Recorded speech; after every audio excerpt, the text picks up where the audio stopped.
The unit circle. So a unit circle is a circle with a radius of 1 unit. So I've drawn a unit circle here. So any radius, we often look along the x and y axes. So this would be the ordered pair 1, 0. If I drew this on grid paper, this is just 1.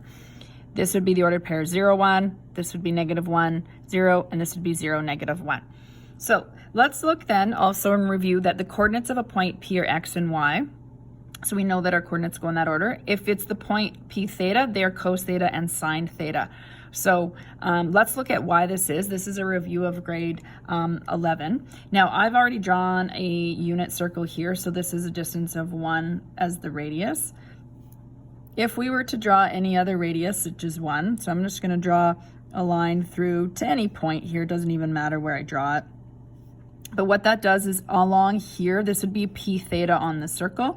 I can draw a right triangle so that we can look at right angle trig. This is where my angle would be, or my theta.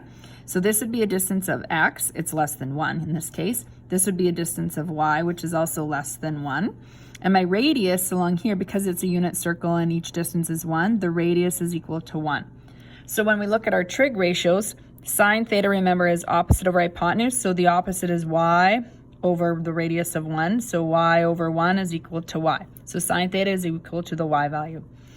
Cos theta is adjacent over hypotenuse, so adjacent is x over 1, which is equal to x. So that's why our variables x and y for the point theta is going to be cos theta and sine theta. Now, one way to remember it that's not necessarily mathematically related, but x and y are in alphabetical order, so are cos theta and sine theta. So that's just a coincidence. This is the reason why. But if that helps you remember it, that's maybe useful to you.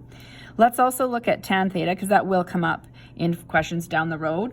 Tan theta would be y opposite over adjacent, so y over x.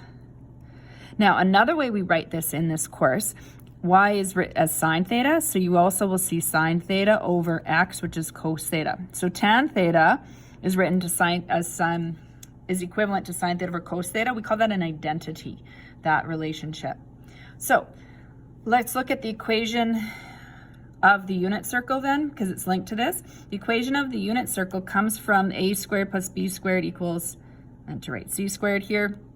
So if you take a look here, a could be x squared plus y squared equals 1 squared, which is 1. So that's the equation of a unit circle, which is also x is cos, so cos squared theta plus sine squared theta equals 1. So this is x squared plus y squared equals 1, which is the equation of the unit circle that we were going to examine later on.